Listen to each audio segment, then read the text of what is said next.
Hello friends, Odia education village को आपण समस्त को स्वागत। आज वीडियो रे आमे आलोचना करिबा भारतीय इतिहास एक अमर व्यक्तित्व लौह पुरुष सरदार वल्लभ भाई पटेल का विषय रे। आसंतु जानिबा तांकर जीवन और व्यक्तित्व विषय रे। प्रथमे आमे जानिबा तांको प्रारंभिक जीवन विषय रे। सरदार वल्लभ भाई पटेल का जन्म 31 अक्टोबर 1875 रे गुजरात नदियात नामक गाँव रे होइथिला। से एक साधारण कृषक परिवार रे जन्म नेइथिले। छोट बेलु से साहसी, परिश्रमी एवं आत्मनिर्भर थिले। 33 वर्ष बयस रे से इंग्लैंड जाई पाठ पढ़ी बारिस्टर वकील हेले। एबे आमे जानिबा तांको स्वाधीनता आंदोलन रे योगदान कौन थिला।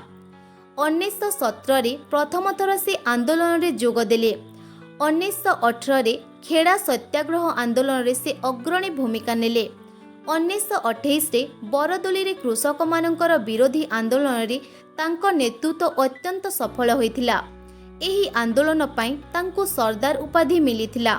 से महात्मा गांधी सहित काम करी असहयोग, दांडी यात्रा एवं भारत छोड़ आंदोलन सक्रिय भावे जोग देले। एबे आमे जानिबा तांको स्वाधीनता परे अवदान कौन थिला। 1947 रे भारत स्वाधीन हैला, किंतु सेतेबेले 562 रजबाड़ी राज्य थिला। अनेक राज्य माने भारत सहित मिसिबाकू इच्छा करुनथिले।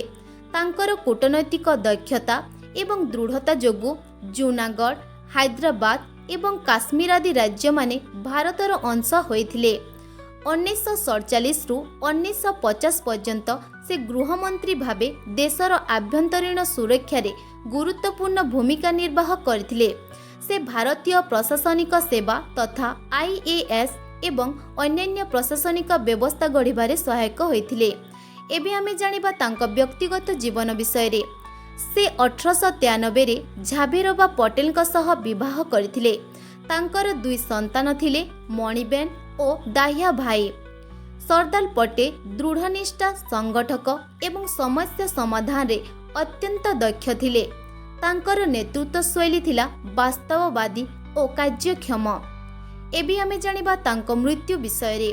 सरदार वल्लभ भाई पटेल हृदरोग संबंधी जटिलता भोगुथिले। डिसेम्बर 1950 रे तांको स्वास्थ्य अधिक खराब हेबारु तांको मुंबईर एक हॉस्पिटल रे भर्ती करा जायथिला। 15 डिसेम्बर रे गुरुतर हृदघात जोगु तांकर मृत्यु होइथिला।